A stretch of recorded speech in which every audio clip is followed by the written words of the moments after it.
Ya, ya está. Listo, perfecto. Entonces, el tema de inducción y conducción del parto, vamos a hacer en primer lugar un repaso de un poco de historia de la obstetricia en cuanto a que en el proceso del trabajo de parto, un procedimiento que se realiza con bastante frecuencia es la inducción y la conducción de un trabajo de parto. Vamos a repasar las indicaciones, contraindicaciones, cuáles son los métodos en los que se realiza. Bueno, aquí desde bastante ya tiempo los ginecólogos obstetras hemos estado buscando métodos que nos lleven a una dilatación del útero para favorecer la terminación de un embarazo. Entonces, lo que nosotros estamos buscando es que, bajo ciertas condiciones, terminar una gestación, que ahora las vamos a revisar. Bueno, en esta nueva edición del Williams hace una pequeña introducción a la primera edición del libro, y aquí está mencionando a una pequeña bolsa de un caucho de este médico francés, Champetier-Rives, que es esta que vemos aquí, en la cual se colocaba esta bolsa de caucho dentro del cuello del útero, y lo que se buscaba era expandir, abrir el cuello del útero. Muy bien, entonces, en cuanto a definiciones, a veces suena un poco de es que, en primer lugar, la inducción es un procedimiento por el cual vamos a estimular, vamos a crear contracciones en una paciente que no está en trabajo de parto, ¿sí? Tenga o no tenga rotura de membranas, ¿sí? Entonces, para una inducción, nuestra paciente tiene su cuello con dilatación 0, borramiento 0, no es el trabajo de parto, menos 80%. Porque nosotros ya habíamos definido que una paciente con trabajo de parto era aquella que tenía contracciones de 3 a 5 en 10 minutos, con una duración de más de 30 segundos, con una intensidad de más de 20 a 25 milímetros. Y que además, aunado a esto, tenía una dilatación de mayor a 1 o 2 centímetros y un borramiento de más de 80%. Entonces, si una paciente no cumple esas condiciones, no está en trabajo de parto. Y si nosotros vamos a hacer un procedimiento para terminar su embarazo, esto se llama inducción. Al crear esas contracciones, vamos a llevar a la paciente hacia una inducción.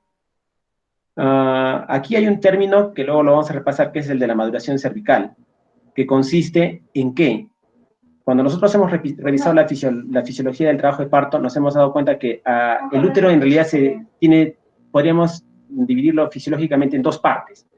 El segmento uterino superior, que es el encargado de contraerse y empujar al feto, y el segmento uterino inferior, que es el encargado de dilatarse, de modificarse, de abrirse para que pueda salir el bebé.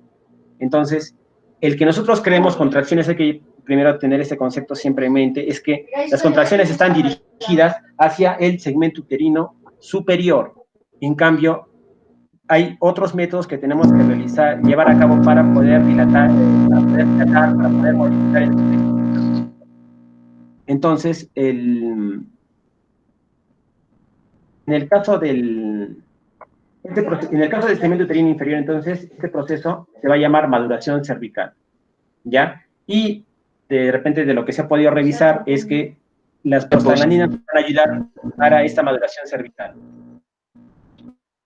Para crear contracciones, la sustancia uterotónica por excelencia es la oxitocina. Ahora, ¿cuándo hablamos de aumento? ¿Se escucha?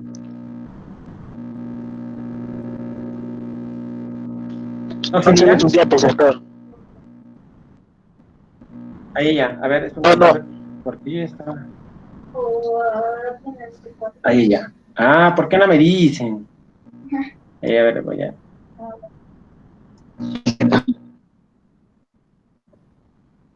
A ver. Tengo un espacio.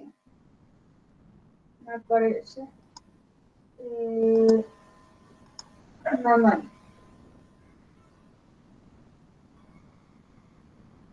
Te tocó. Ya llévate tu escala. ¿Ahora sí? Sí, doctor, ahora sí. Ya. Entonces, ¿cómo está? ¿Y se escucha bien? Yo sí lo escucho bien, doctor. A ver, las chicas vamos a...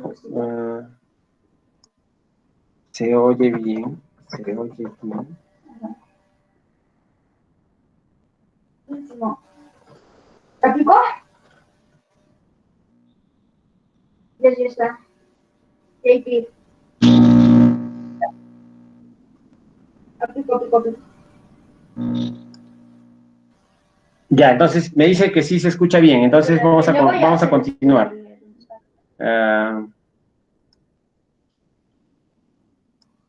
Ya, este es. Ahora sí se mira. Hola. Sí, doctor, sí. Ya, perfecto. Entonces, muy bien. Entonces, esa era a lo que yo me refería históricamente es, desde bastante tiempo a nosotros nos ha interesado es, bajo ciertas circunstancias, terminar un embarazo. Por ejemplo, el ejemplo clásico es, tenemos una paciente que tiene una gestación prolongada, tiene un embarazo de más de 42 semanas. Entonces, no es conveniente que esta paciente siga con su bebé dentro del útero, por ciertas complicaciones, sobre todo básicamente por el bebé. Entonces, lo que se ideó en ese tiempo fue una especie de bolsa de caucho, que es esta bolsa de aquí, de Champetier de Rives, que se colocaba dentro del útero y distendía el cuello del útero para empezar a abrirlo, para empezar un trabajo de parto. Entonces, habíamos repasado las inducciones y habíamos mencionado que la inducción era el procedimiento que conllevaba a estimular contracciones en una paciente que no estaba en trabajo de parto, en una paciente que no tiene contracciones, tenga o no tenga una rotura de membranas.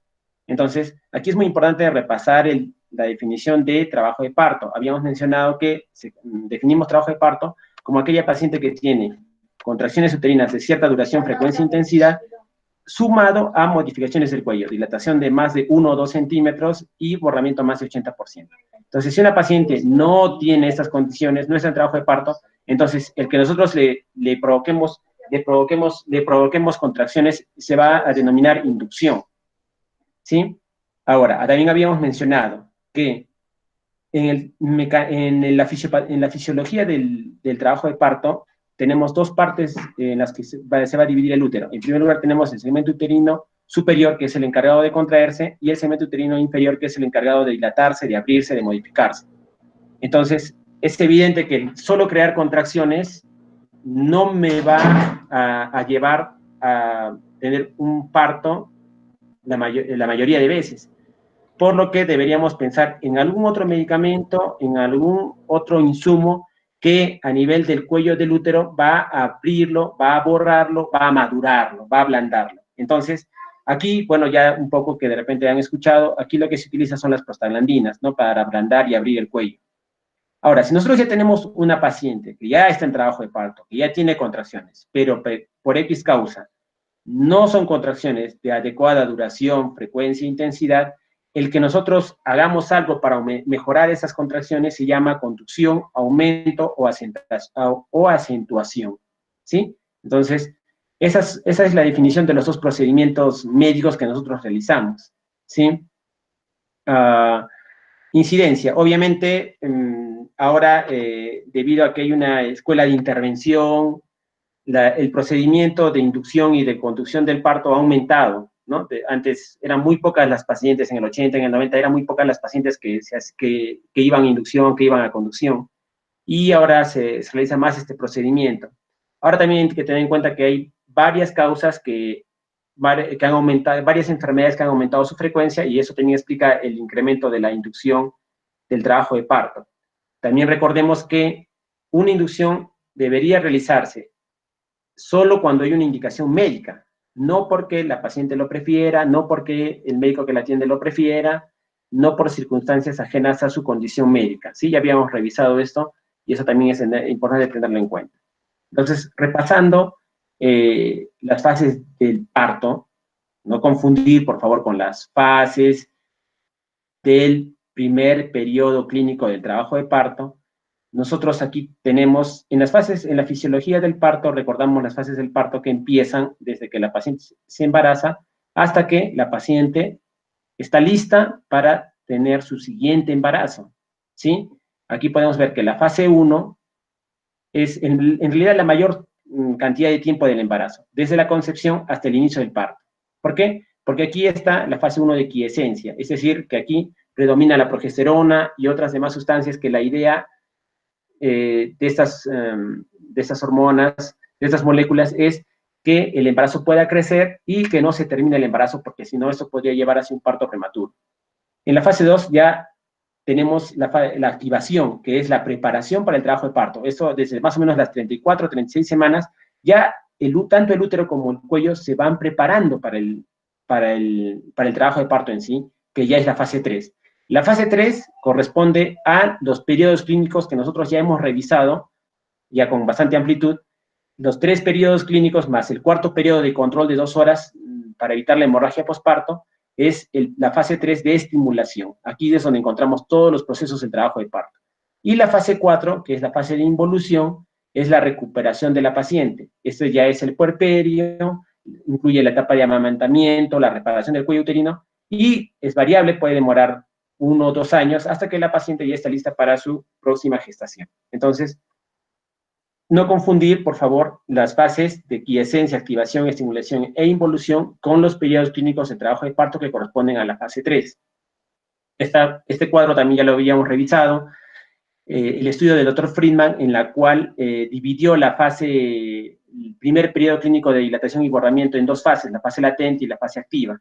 Entonces, cuando nosotros en esta fase, en el primer periodo clínico de dilatación y borramiento, aumentamos las contracciones, aumentamos la frecuencia, la intensidad de las contracciones, estamos hablando de una conducción del trabajo de parto. Pero si participamos en este momento, estaríamos hablando de una inducción del trabajo de parto. Entonces, creo que con esto ya queda claro el concepto. Muy bien, entonces, en primer lugar, hablemos de la inducción del trabajo de parto. ¿En qué caso nosotros quisiéramos terminar un embarazo? ¿Cuáles son las indicaciones de una inducción de trabajo de parto? Bueno, además de la gestación prolongada que ya la habíamos mencionado, tenemos la rotura prematura de membranas. La rotura prematura de membranas se define como la solución de continuidad a nivel del corion y del amnios en una paciente que tiene más de 20 semanas, pero que tiene menos pero que estas membranas se rompen antes del inicio de trabajo de parto, ¿sí? Entonces, ¿cuál es el gran problema de esta entidad? Que está asociada a infección tanto de la mamá como del bebé, lo que se llama una corioamnionitis, que puede terminar en una endometritis postparto en la mamá y en una sepsis neonatal y neumonía en el recién nacido. Entonces, no es muy conveniente que una paciente, sobre todo una paciente de término, entre 37 semanas a 41 semanas con 6 días, que está con rotura de membranas, esté mucho tiempo con las membranas rotas porque se va a infectar. Entonces, hagamos una inducción de trabajo de parto. En el caso de la hipertensión gestacional, de la preeclampsia,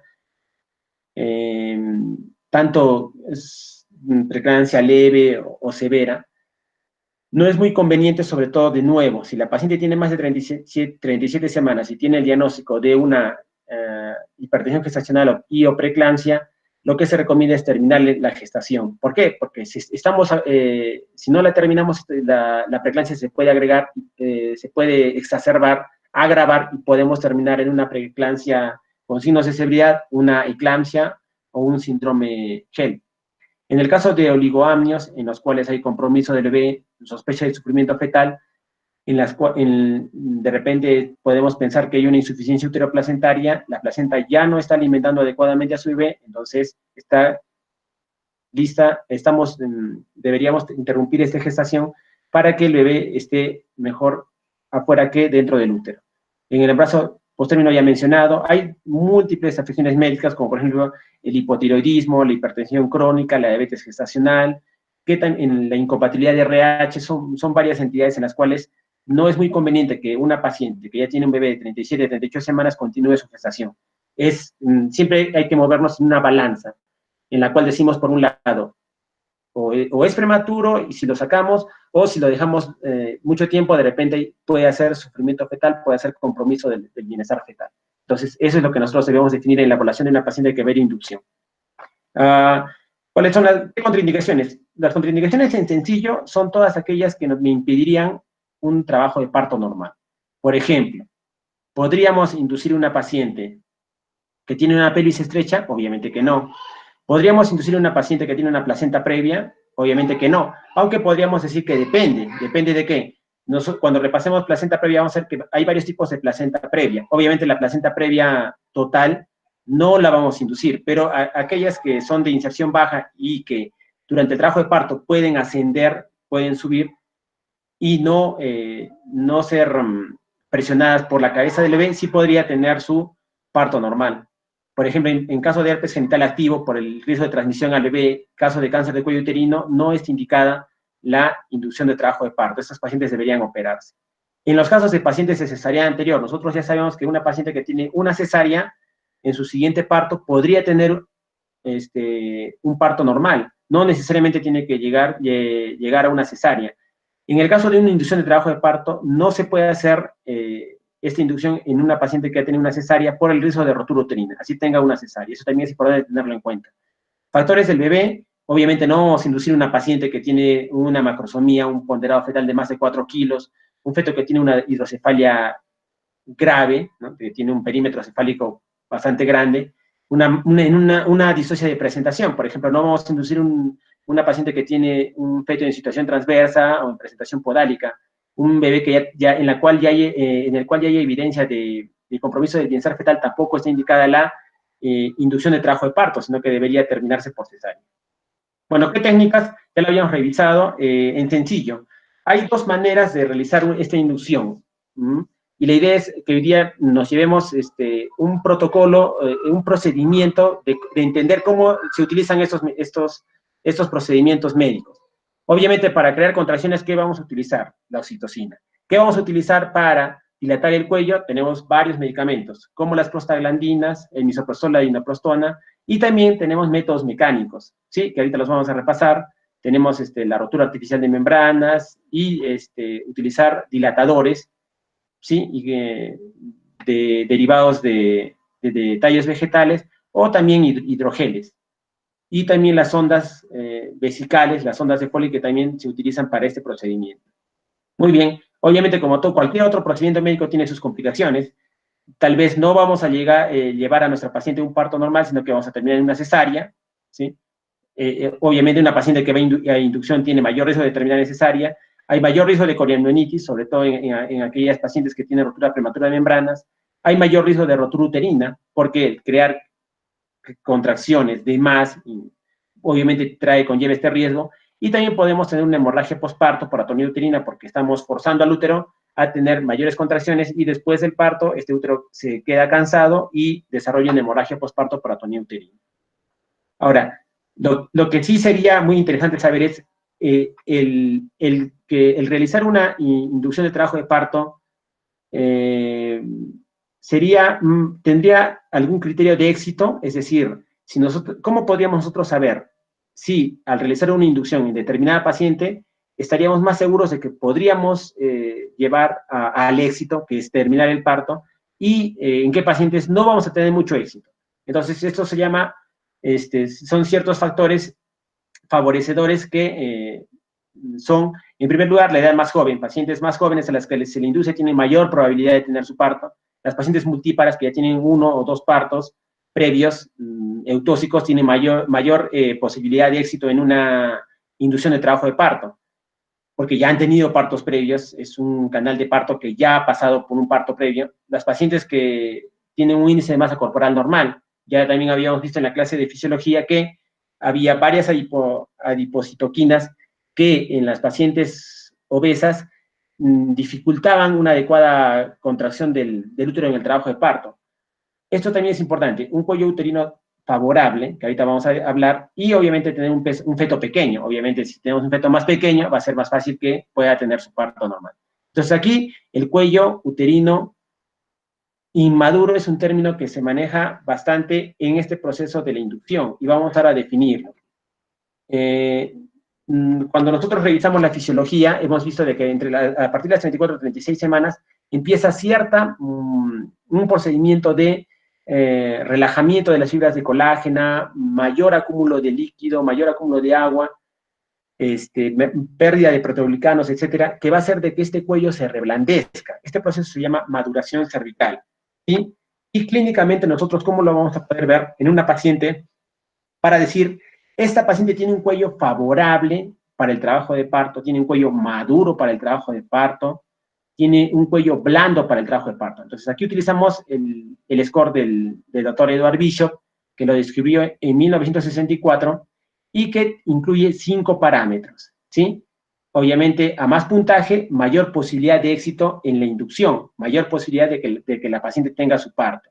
Entonces, y aquí están los puntajes, ¿no? En cuanto a dilatación, si el paciente tiene la dilatación de 0, recibe 0 puntos. Si la dilatación es de 1 a 2, recibe 1 punto. Si es de 3 a 4, recibe 2. Y si es mayor o igual a 5, recibe 3. Igual con el borramiento, si es menos de 30%, no recibe ningún punto. Si es de 40 a 50, 1 punto. 60 a 70, 2 puntos. Y si es mayor o igual a 80, 3 puntos. Igual trabajamos con la estación. Importante tener en cuenta que esta estación o altura de presentación se refiere a la relación que tiene el punto más bajo de la cabeza con las espinas ciáticas. En cuanto a la consistencia, vemos que aquí solamente tenemos 3 posibilidades de puntaje, 0, 1 y 2. Es decir, un cuello firme, medio, suave. Obviamente un cuello más suave, más blando, va a tener más puntaje. Un cuello más duro, más firme, no va a tener puntaje. En el caso de la posición, normalmente un útero en una paciente no gestante, en una paciente que está en su primer trimestre, está dirigido hacia atrás. Esta posición posterior no es favorable para un trabajo de parto. Mientras el cuello se hace más anterior, es más probable que la inducción del trabajo de parto pueda llegar al parto. Pues aquí el punto de corte es variable, ¿no? Por ejemplo, en el Williams mencionan de que más de 9 vamos a tener más éxito del parto.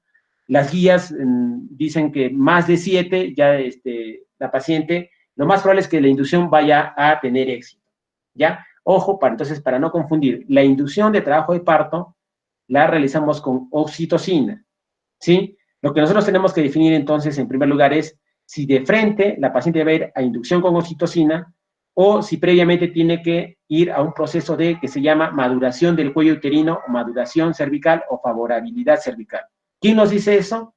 El score de Bishop. Lamentablemente el score de Bishop no tiene 100% de sensibilidad y especificidad, ¿sí? Y por eso se escriben otros métodos, pero hasta el momento igual en cualquier protocolo se utiliza el score de Bishop. Es más, en cualquier paciente que vaya a inducción de trabajo de parto, no se puede hacer una inducción si es que no se tiene el puntaje de Bishop determinado. Entonces, nosotros hemos ido averiguando qué otros métodos tenemos para saber qué paciente es más probable que pueda tener su parto en una inducción de trabajo de parto. Y un factor que se describe actualmente es la medición de la longitud del cuello uterino. Entonces, más o menos para que nos guiemos, esta es una ecografía endovaginal del cuello uterino, en la cual estamos viendo, este es el cuello uterino, este es el orificio cervical externo, orificio cervical interno, esto es acá ya se ve la bolsa de líquido amniótico, y ahí acá es una parte fetal, más o menos parece la cabeza. Entonces, igual acá ya se ve señaladito, la cabeza, el líquido amniótico, y eso es lo que medimos. Obviamente, nosotros estamos pensando, ¿es mejor que el cuello esté muy largo o muy corto para el trabajo de parto? La respuesta es que para que nuestra inducción tenga éxito, tendríamos que tener un cuello corto. El punto de corte se ha establecido en 1.5 centímetros. Y es lo que actualmente también se debería evaluar en una paciente que va a inducción de trabajo de parto, hacer el score de Bishop y hacer la medición de la longitud del cuello. Aquí hay otro concepto también que se llama funneling o tunelización. Como estamos viendo acá, de acuerdo a nuestros conocimientos de fisiología del trabajo de parto, ¿el borramiento dónde empieza? El borramiento empieza a nivel del orificio cervical interno.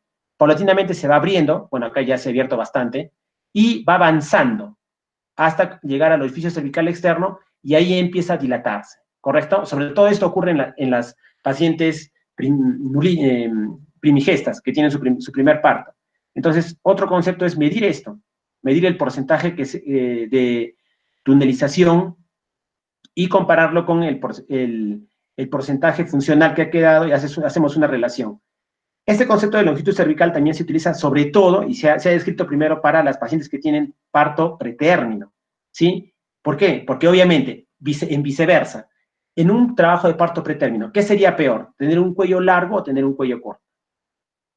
Lo que sería malo para un parto prematuro sería tener un cuello corto. Lo mejor sería tener un cuello largo, que no va a empezar trabajo de parto, porque de esa manera decimos, tranquilos, esta paciente tiene bajo riesgo de parto prematuro. El punto de corte es 2.5 centímetros en trabajo de parto prematuro. Muy bien, entonces aquí vamos a repasar los métodos. ¿Cómo nosotros podríamos, doctor, dilatar un cuello, madurar un cuello, tener un cuello favorable, reblandecido. Todos esos términos se utilizan. Entonces tenemos métodos farmacológicos y métodos mecánicos, ¿sí?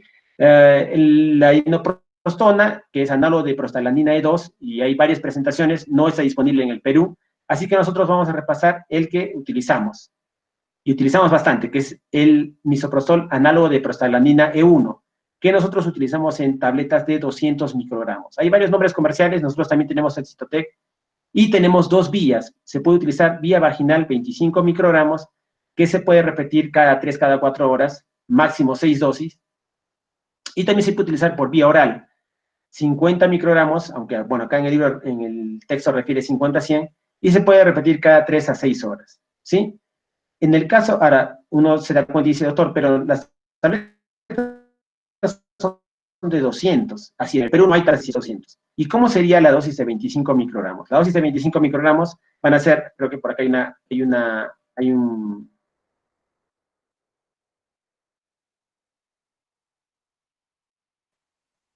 Acá está. Ese es el misoprostol, el famoso Cytotec, que lo utilizan las pacientes para terminar su embarazo en forma voluntaria y clandestina y criminal e ilegal, ¿sí? En el caso de que nos incumbe a nosotros, esta es una tableta de 200 microgramos. Entonces, ¿cómo conseguiríamos la dosis? Fácil, la fraccionamos en 8. Y tendríamos nuestra concentración de 25 microgramos. Obviamente, doctor, pero ¿y exacto se le parte? No. Por eso lo recomendable es diluir una tableta en 200 centímetros cúbicos de agua y le damos 25 microgramos a la paciente si la vamos a administrar por vía oral. Pero si se va a utilizar vía vaginal, obviamente no podrías hacer eso. Muy bien. Entonces regresamos. Y bueno, vamos a repasar también que hay otros métodos mecánicos. La idea de los métodos mecánicos, ¿cuál es? Es colocar algo dentro del cuello, expandirlo, abrirlo y tener un cuello favorable para la inducción. ¿Listo? Entonces eso es ahora lo que vamos a revisar. Bueno, en Estados Unidos se tiene estos insertos de dinoprostona o análogo de prostaglandina E2 que se colocan también en vía vaginal. La ventaja de este inserto es que libera por hora 0.3 miligramos de prostaglandina E2 y hay una liberación más precisa que podría evitar las complicaciones de una inducción del misoprostol, perdón, de una prostaglandina. Bueno, creo que es un video.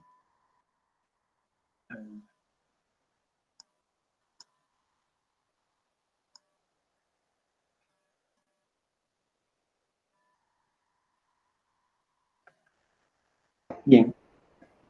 Entonces, bueno, repasando, hay que tener en cuenta que el misoprostol, que viene en tabletas de 200 microgramos, no miligramos, tiene una indicación off-label, le dicen, en la FDA, en la Federación de Drogas Americana.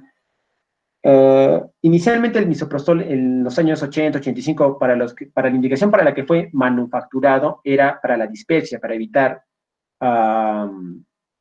los síntomas de dispepsia, no solo en gestantes, sino para cualquier persona. Pero obviamente como nuestras pacientes, sobre todo en el primer trimestre, tienen estos síntomas en forma acentuada, empezaron a utilizar también el misoprostol. ¿Y qué se vio? Que estas pacientes abortaban tempranamente. Entonces se hizo la asociación. Entonces el misoprostol puede servirnos para dilatar el cuello, para madurar el cuello, para abrir el cuello. La respuesta fue sí.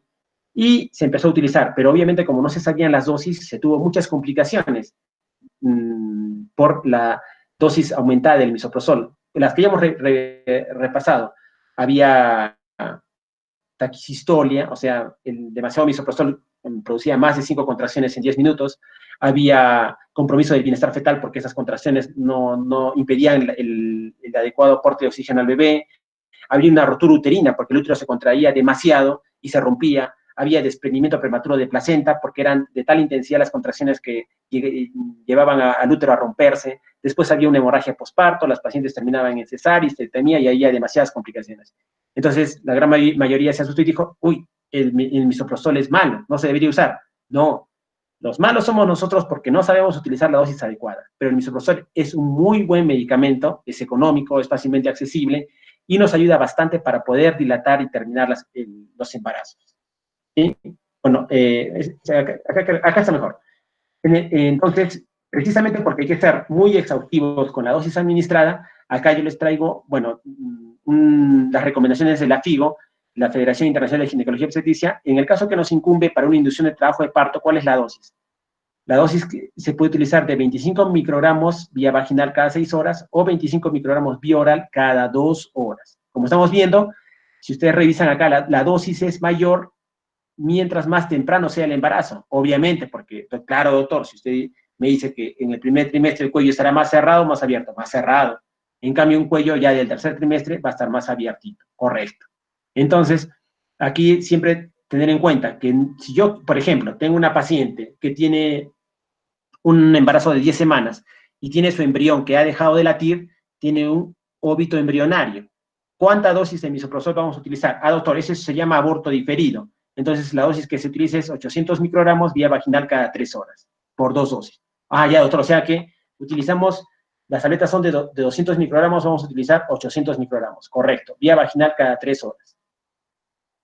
Y así podemos dar ejemplos y siempre tener en cuenta que la dosis no es la misma, ¿sí? Aunque no lo crean, esto a veces pasa, a veces se da una dosis mayor a la paciente para su determinada edad gestacional y ahí se llega a complicaciones, ¿sí?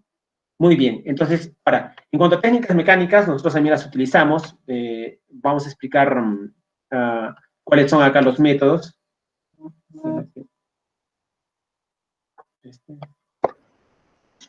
Ahí está. Vamos a ver un video. La idea de la dilatación mecánica es colocar algo dentro del cuello del útero para que se expanda, para que lo empuja y para que lo abra. Esa es en sencillo la idea. Lo que se utiliza son, inicialmente se utilizaban tallos de laminaria, que los estamos viendo acá, pero ahora ya se han descrito unos hidrogeles, bueno, en este caso es el Dilapan S, que tiene la ventaja, en primer lugar, de que es aséptico, porque a veces estos tallos de laminaria pueden liberar algunas sustancias vegetales que pueden ser tóxicas o pueden desencadenar alergias, y se puede regular mucho mejor el tiempo que demora para dilatar un cuello uterino, ¿sí? También, obviamente, son del mismo tamaño, y aquí en este cuadro estamos viendo que la dilatación va a ser más intensa y más duradera con el Dilapan, que es este hidrogel especial, que comparado con la laminaria, ¿sí? Bueno, ahí están porcentajes de eficacia, ventajas del Dilapan sobre los tallos de laminaria. Bueno, solamente como referencia, porque en realidad nosotros no tenemos en Perú estos medicamentos. Lo que sí tenemos es esto, que son, ¿qué podríamos colocar para dilatar el cuello del útero? Algo a la mano, es una sonda Foley, ¿sí? De 26 frames, la vamos a colocar a nivel del cuello uterino y la vamos a insuflar su globito con 30 mililitros de solución salina, ¿sí? Entonces, para empezar a expandir, acá es mejor colocarla a nivel del orificio cervical interno, y el otro extremo lo vamos a pegar al muslo de la paciente para que haga cierta tracción. Entonces, aquí lo que se puede también colocar es la aplicación de solución salina extraamniótica a este nivel. A este nivel. ¿Qué significa? Que por el otro extremo podemos administrar bolitos de 40 centímetros cúbicos de solución fisiológica para que también vaya expandiendo el cuello uterino, ¿sí? En eso consiste la dilatación mecánica. Acá creo que hay un video también.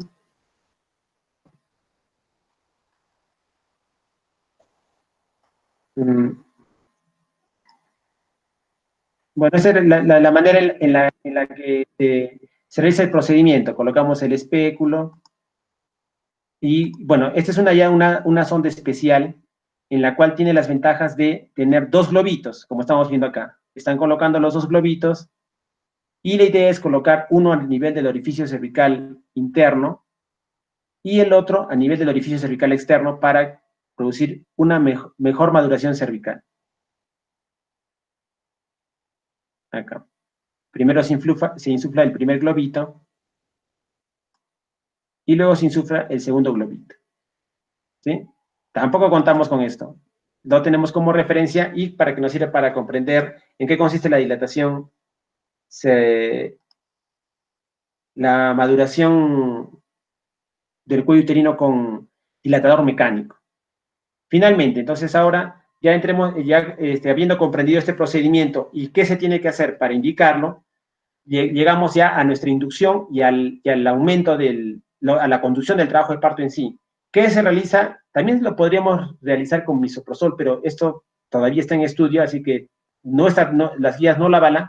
Y aquí ya tenemos a la oxitocina, que ya como sabemos es un nonapéptido, que el médico, el científico que la descubrió se ganó el premio Nobel, que se utiliza bastante en obstetricia, y tiempo de vida media de 3 a 5 minutos, empieza a actuar en 15 minutos, y se produce a nivel del núcleo supraóptico y paraventricular y se almacena en la neurohipófisis de donde se libera, ¿no? Ya como algo anecdótico, la oxitocina antes se le veía como una hormona solamente del trabajo de parto, una hormona de obstetricia, pero actualmente las implicancias, sobre todo en psiconeuroinmunología, es que la oxitocina se le llama ahora la hormona del amor, ¿no? Está asociada al proceso de enamoramiento, al orgasmo, favorece la lactancia, el apego de la madre a su bebé. O sea, hay bastantes funciones que se están empezando a investigar,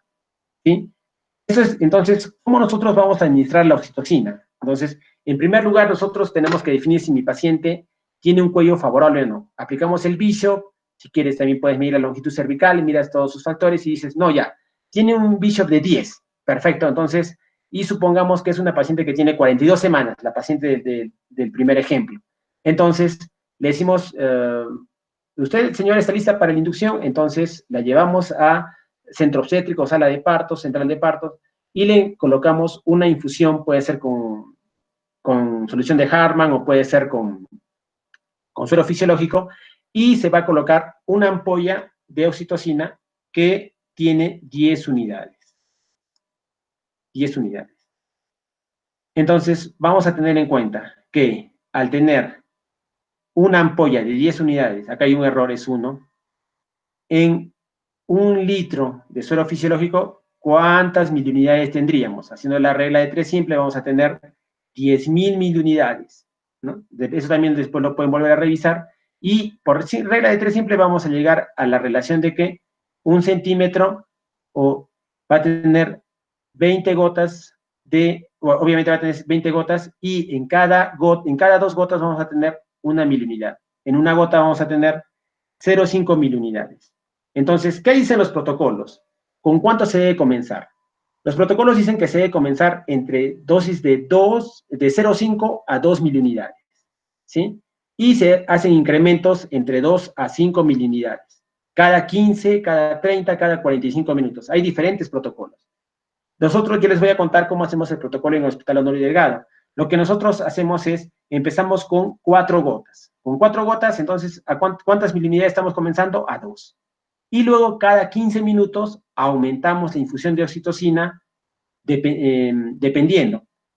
En primer lugar, cada 15 minutos, si no conseguimos el patrón de contracciones regulares, ya descrito, doblamos la dosis. O sea, pasamos a 8 gotas.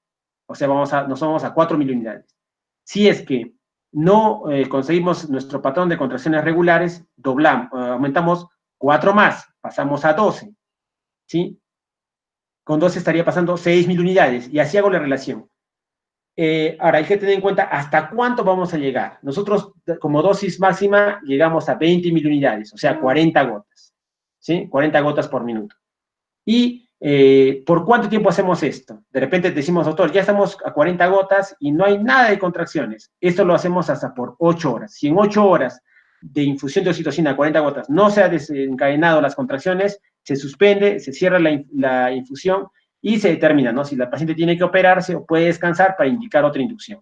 ¿Cuántas inducciones se realiza? Dependiendo del centro, se realiza entre 2 a 3 inducciones. Nosotros realizamos hasta 2 inducciones. Si luego de la segunda inducción fallida no se desencadenó el trabajo de parto, se termina el embarazo por cesárea. ¿Sí?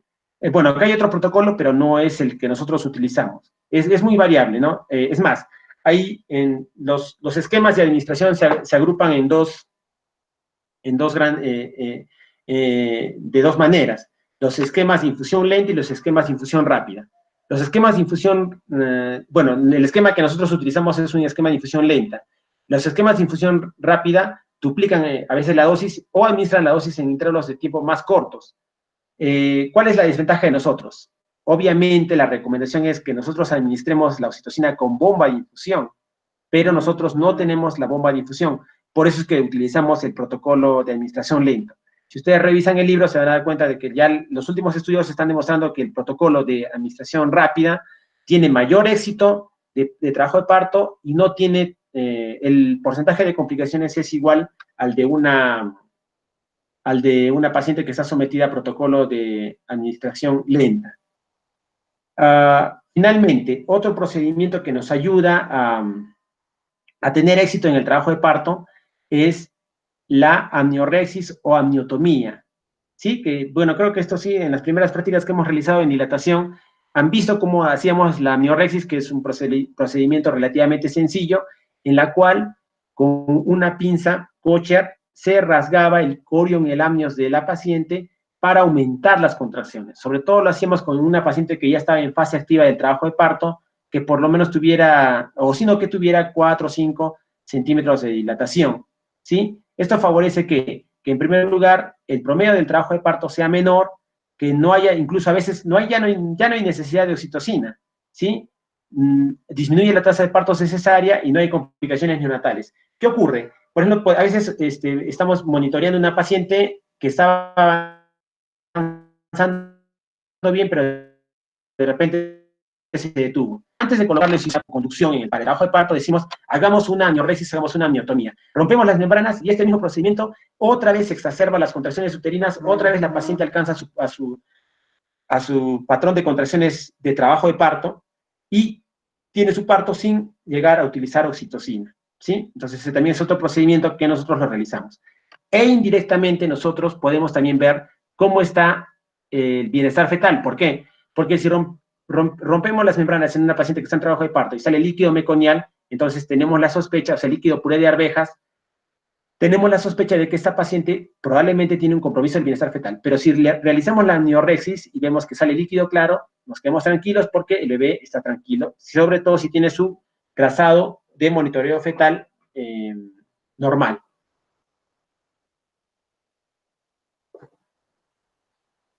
¿Listo? Muy bien. Entonces, eso es lo que teníamos para ahora. Si tuvieran alguna pregunta.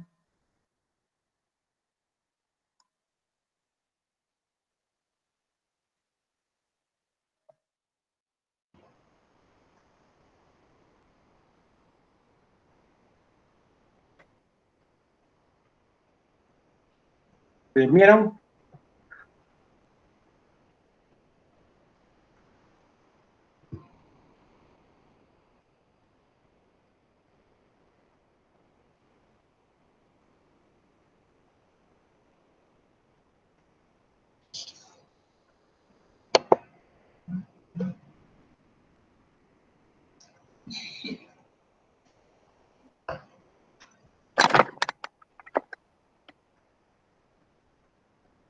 ¿Alguna pregunta? No,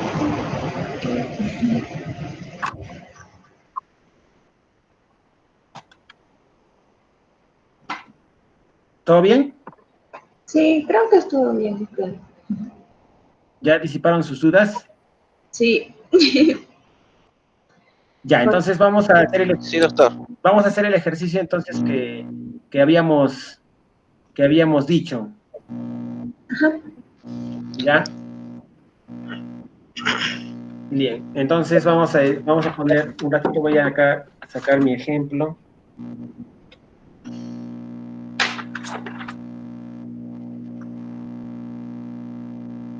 Ya. Entonces, voy a poner, tengo una paciente, ¿ya? Tengo una paciente de 32 años de edad, primigesta nulípara, que tiene fecha de última regla 5 de julio.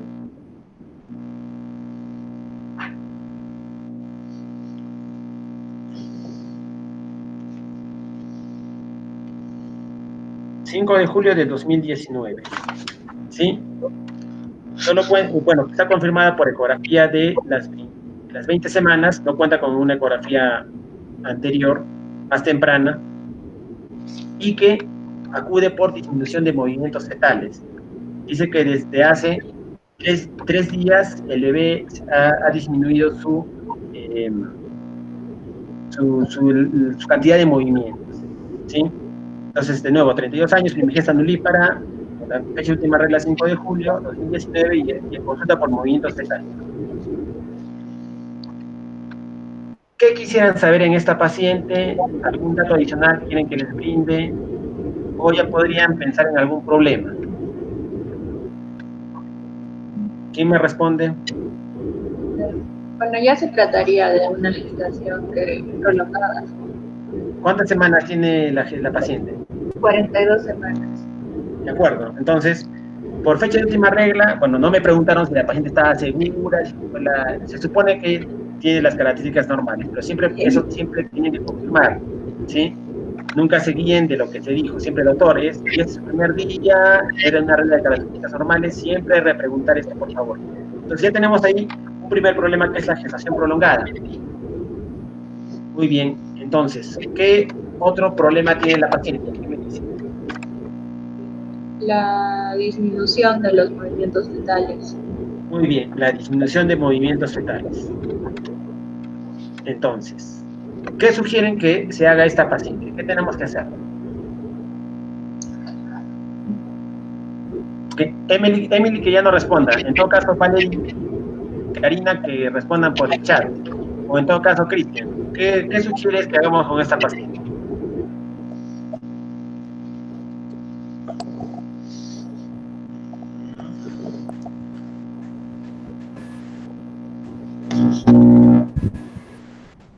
Si no, también lo pueden escribir en el chat. No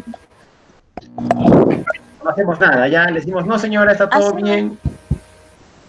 Tal vez, doctora, puede ir de alta. un monitoreo fetal. Correcto. Para ver bien su frecuencia, si tiene aceleraciones, o tal vez bradicardia. Correcto, muy bien. Entonces, un procedimiento que haríamos, bueno, lo primero sería evaluar a la paciente, ¿no? Tomar las funciones vitales, hacer nuestro examen obstétrico, hacer un examen general conciso, y luego hacerle un monitoreo fetal, porque acá, como estamos revisando, la principal prioridad es el bebé, porque la paciente, bueno, no ha mencionado, pero asumimos que la paciente está tranquila, no tiene idea, no tiene escotoma, no tiene sangrado, no tiene contracciones. Entonces, hacemos un monitoreo fetal. Como hemos examinado a la paciente tenía contracciones, se ha examinado nuestro trabajo de parto, ¿sí? Se auscultaron los latidos con el estetoscopio y salieron los latidos normales. Se hizo la pelvis, también era una pelvis ginecoide, no era una pelvis estrecha, ¿no? Para completar nuestros 6 diagnósticos. Entonces tenemos gestación de 42 semanas, los aros son gestación prolongada, disminución de movimientos fetales, primigesta nulípara, no trabajo de parto, pelvis ginecoide, feto unicomido. Ya tenemos los 6 diagnósticos. Entonces, Valerie sugiere hacer un monitoreo fetal. Entonces, la pregunta es, ¿qué vamos a ver en ese monitoreo fetal? ¿Cómo se debería calificar? Dime, ¿qué opciones me daría ese monitoreo fetal?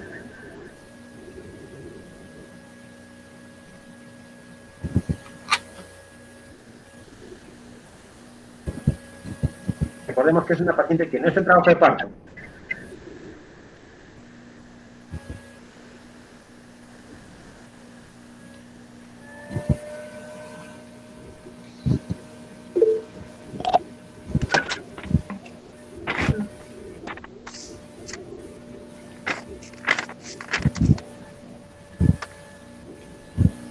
Después, entonces, ese monitoreo lo vamos a calificar como reactivo o no reactivo. O sea, lo que más nos interesa es ver las aceleraciones. ¿Correcto? Muy bien. Entonces, ¿qué otra prueba? Bueno, vamos a asumir que el monitoreo viene reactivo. ¿Qué otra prueba o qué más haríamos?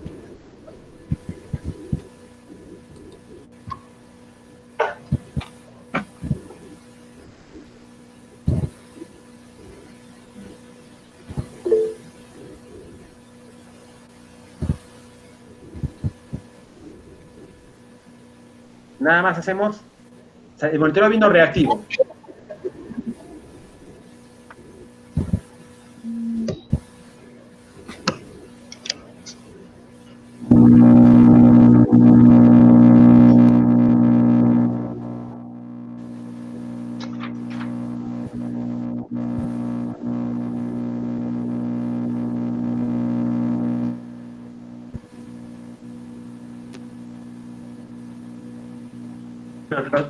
Lo siguiente que deberíamos hacer es, si ya tenemos una gestación prolongada, ¿qué más haríamos? Habría que terminar de ver cómo está el bebé. Entonces, lo que hacíamos, el siguiente paso es hacer una ecografía. El siguiente paso es hacer una ecografía. Entonces, en la ecografía viene que tengo un ponderado de 3,700, tengo un diámetro biparietal de 92 milímetros, tengo un ILA de 5.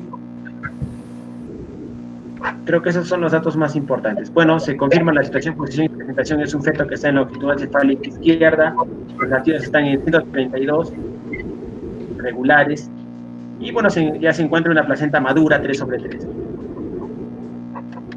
Entonces, la pregunta ahora que viene es, con los datos de la ecografía, ¿qué hacemos?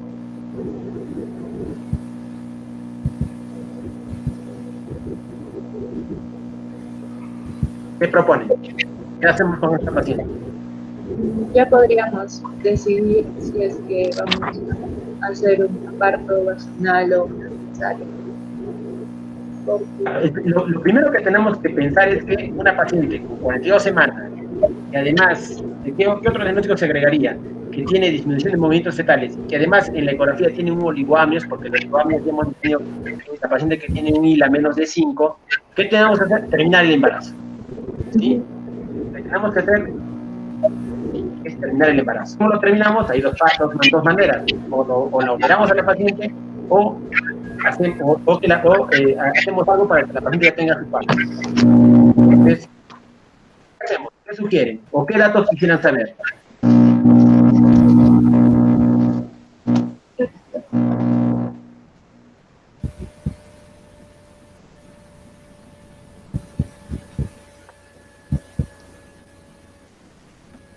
¿Qué datos quisieran saber? ¿O la operamos de frente a la paciente? Ustedes son radicales, dicen, no, ya, no mucho. Vamos a operarla de frente a la paciente.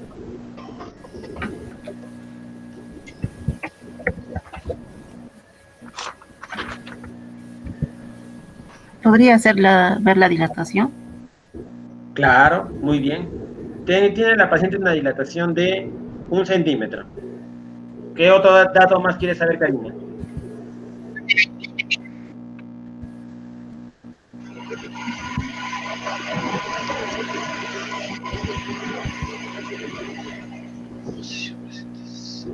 ¿Qué otro dato más quiere saber? Que aplicar el testillo. O sea, evaluarla. De acuerdo, muy bien. Entonces, de acuerdo a lo que ustedes seguro están viendo de lo que hemos presentado, están diciendo, esta paciente no tiene en realidad ningún criterio para operarse. Por lo menos no tiene una indicación. Por lo tanto, pienso que sería mejor hacer una inducción de trabajo de parto. Entonces, para hacer la inducción de trabajo de parto, tengo que saber cómo está el vicio. ¿Por qué? Porque si el vicio me sale menos de 6, la paciente tiene que ir a maduración del cuello uterino con misoprostol o con sonda Foley. Pero si la paciente tiene un vicio favorable, más, la paciente va de frente a infusión con oxitocina. Esa es la idea. Entonces, yo les voy a decir que mi paciente tenía 1 centímetro de dilatación, tenía 50% de borramiento, la altura de presentación estaba en -2 y tenía un cuello firme y en posición media. ¿Qué puntaje tiene la paciente? ¿Quién me dice? De nuevo, dilatación de 1, forramiento de 50%, una estación en -2, tiene un cuello firme, de consistencia dura, y el cuello está en posición media. ¿Cuál es el vicio de la paciente?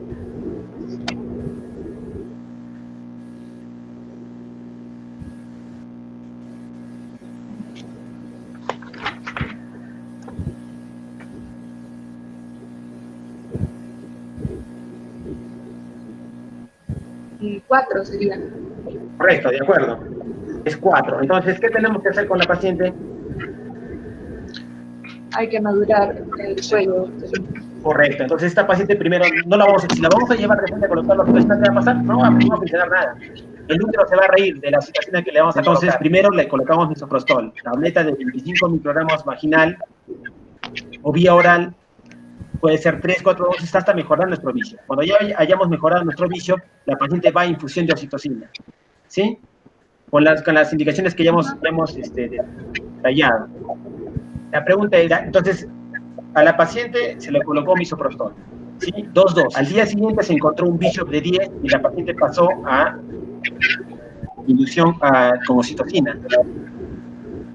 La cual no funcionó. Se colocó 8 horas, pero la paciente no dilató. No empezó trabajo de parto. ¿Qué hacemos?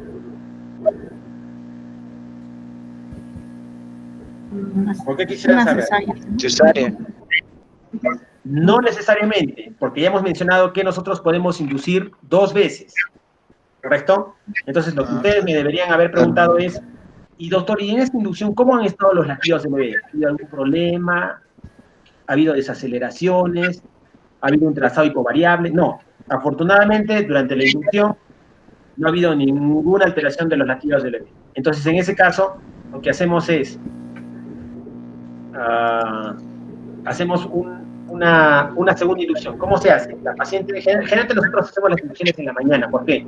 Porque hay más personal, se puede hacer un mejor control de la paciente, ¿no? Esta paciente no las podemos dejar sola con el goteo de oxitocina porque puede haber complicaciones. ¿Sabes qué pasa? Oxitocina en mayor cantidad y podemos tener complicaciones, ¿no? Ya señaladas, ¿no? Uterina, desprendimiento prematuro de placenta, fetal, y también administrar demasiada oxitocina, como es análoga muy parecida a la antidiurética, puede producir una intoxicación hídrica. Eso también es importante controlar en la paciente. ¿Sí? Entonces, si la paciente ha estado todo ok, después de las 8 horas, empezamos generalmente a las 3 de la mañana, 8 de la mañana, la suspendemos a las 8 horas. ¿Sí? Pues más o menos a las 2, 4 de la tarde, la paciente se suspende y regresa a su habitación para descansar. Y lo que podríamos hacer es esperar 1 o 2 días para volver a intentar una segunda inducción, ¿no? Ahora, Teresa, si es que hay algún problema, ya no podemos esperar más. ¿Qué tal? La paciente hizo bradicardia, etcétera, y obviamente se tiene que terminar en cualquier momento, ¿no? De la inducción. ¿Sí? Muy bien. Ese entonces, más o menos hemos contestado el caso clínico. Algo que no haya quedado claro, espero que haya más o menos que hayan llevado ya un día de cómo nosotros, dónde encaja la inducción, dónde encaja la conducción. Ahora, por ejemplo, nosotros en el caso de la conducción, tenemos una paciente, bueno, de repente muy parecida, pero que tiene con 32 años, tiene 3 semanas confirmada por ecografía del primer trimestre, tiene con 4 centímetros, ¿sí? 100% de bordamiento, altura de presentación 0, tiene en su ecografía un ponderado de 3 kilos, unidad de 10, no tiene ningún signo de alarma en la mamá, pasa para control del trabajo de parto. Avanza hasta los 8 centímetros, pero a los 8 centímetros se queda 8 centímetros por 2 horas. Entonces, ¿se acuerdan que cuando nosotros hemos revisado las días, hemos visto de que lo primero que nosotros debemos evaluar es si esta paciente va a tener su parto normal? ¿Por qué? Porque se trata de una desproporción petopélvica o cefalopélvica no es indicada la conducción, no tiene que hacerse cesárea. Entonces, de nuevo hacemos el jueguito. De repente repetimos la ecografía, volvemos a evaluar, ver si la pelvis, decimos, esta paciente puede intentar su parto normal, entonces haríamos una conducción. Eso significa que vamos a colocar oxitocina para estar el patrón de contracción. ¿Sí? Sí. Muy bien. Entonces, eso es lo que tenía para ustedes hoy día, chicos. Bueno, espero que les haya quedado claro. creo que vamos a aprovechar para hacer vamos a enviar un banco de preguntas de inducción y conducción para que se diviertan el fin de semana. Ya, doctor. Tienen ahí 2 bancos para resolver. Mucho banco, dice.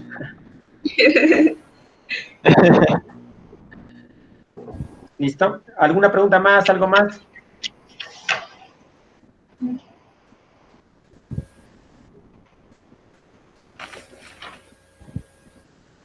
Doctor, cuando nos mencionó lo de... ya, de que no se puede hacer ni inducción ni conducción cuando hay placenta previa.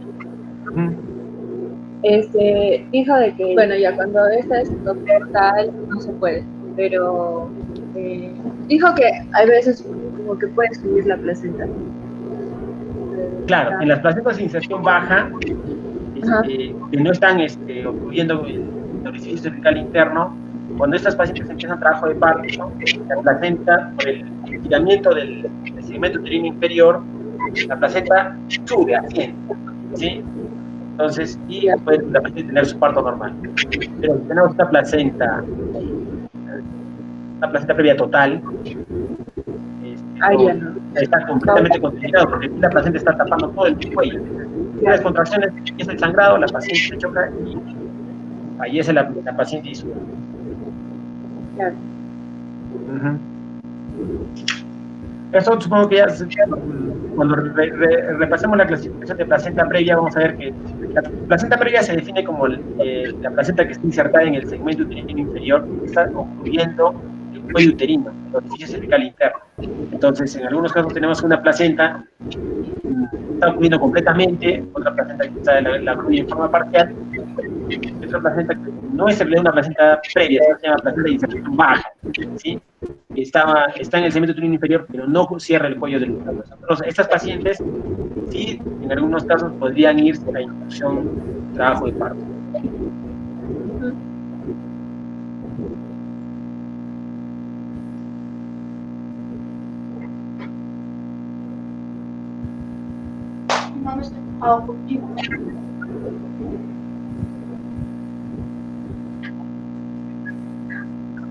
¿Algo más, chicos?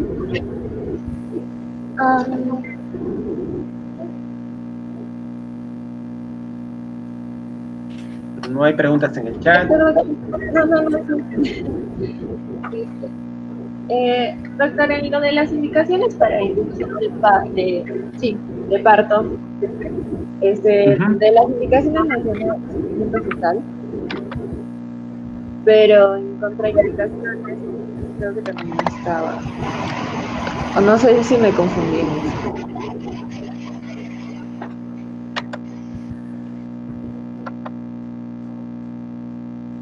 No escuché muy bien.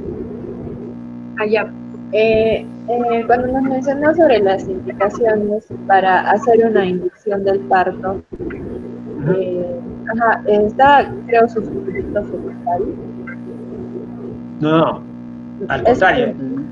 De repente hay un error ahí en la diapositiva, pero si nosotros tenemos alguna evidencia de sufrimiento fetal, no podríamos hacer una inducción, no tendríamos que hacer una cesárea. Claro.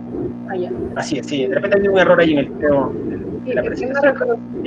Las indicaciones, las contraindicaciones serían,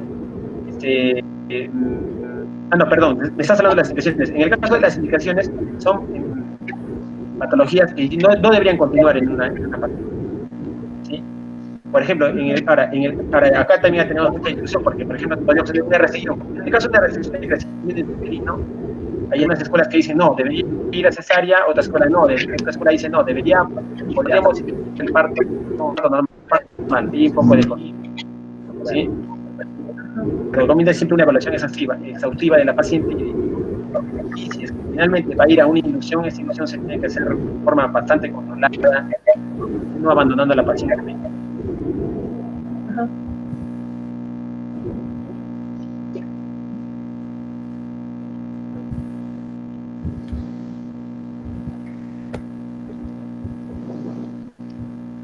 Muy bien.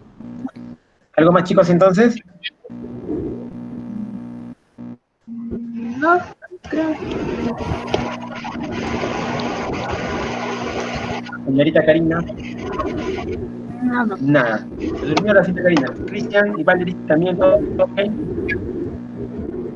Sí, está bien, doctor.